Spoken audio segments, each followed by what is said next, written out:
La la la la la la la la la la leng. Sam Chris Terry Ganzi. Ende paye wakagona pakati we unondida.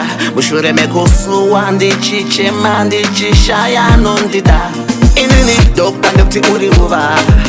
Dokta chero nipisuwa. Dokta chero ipinguva. Dokta kushika mugua. Chibiro chako baby. Chibiro chako baby. Taliwo. Unako wako baby. Yeah yeah. Unako wako baby. Taliwo.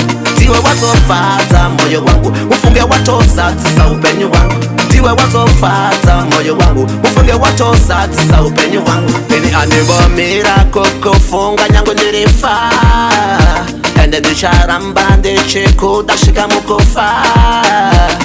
Ona nasinda kuwana washandura upenyu wangu.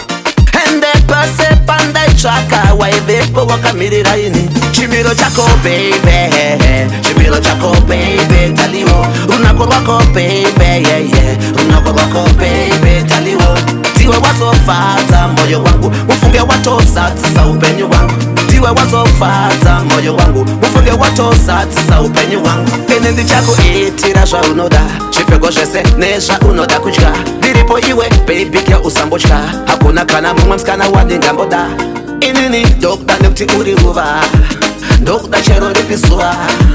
Dokta chero ipinguva. Dokta kushika mugua. Chibiro chako baby.